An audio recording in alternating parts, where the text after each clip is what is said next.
All right, Nubians with the hot topics on deck. I want to touch a little bit on the creation. People got a lot of different thoughts and a lot of different ideas on creation. But the fact of the matter is, we are the shadow of something much bigger than us. If you really look at how science has evolved, even the Dogons spoke of Sirius. A whole nother universe is combining with our universe. The universes are combining, and they don't talk a lot about it, but I'm gonna give you some facts on it. We live in a dimension.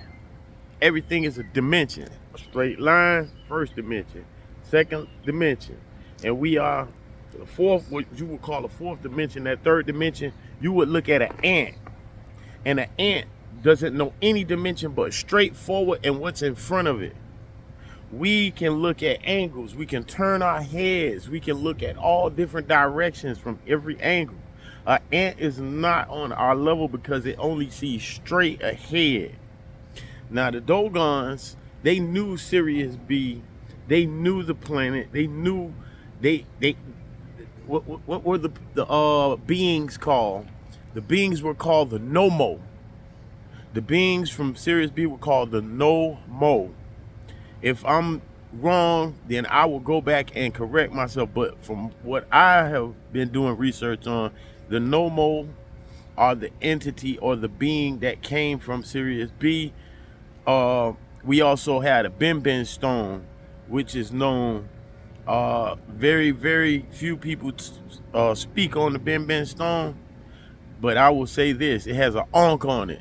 And all the hieroglyphics of what you would call what was written on the papyrus. The history goes back so much. Then we got smelting metal 28 million years ago. They still have proof of the metal being smelted when you look at the plates under Africa and the plates under Florida, Alabama, Georgia, and the Carolinas. There are plates under there, and the plates are shifting, but someone smelted metal underground 28 million years ago, and people don't want to talk about it. People don't want to explain it because the people that did it, the beings that did that, were melanated. They were pigmented. They had melanin. So the Dogons give us the history.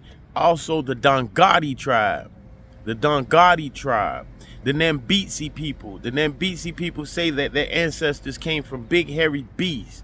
When you look at King Kong versus Godzilla, you look at the center of the earth where Kong goes and gets that axe that has pure energy charged by the reptilian Godzilla. So I want people to watch that movie and look at the core, the center of the earth, how they go down there, how they use science, and how they use the geographic, the measurements of getting to the center of the planet, the mathematics, the science, all of the development that it took to get there, how they put their heads together. So, I want us to get down on history, our history that was stolen from us. So, Nubians with the hot topics on deck. Peace, Hotep, Jumbo.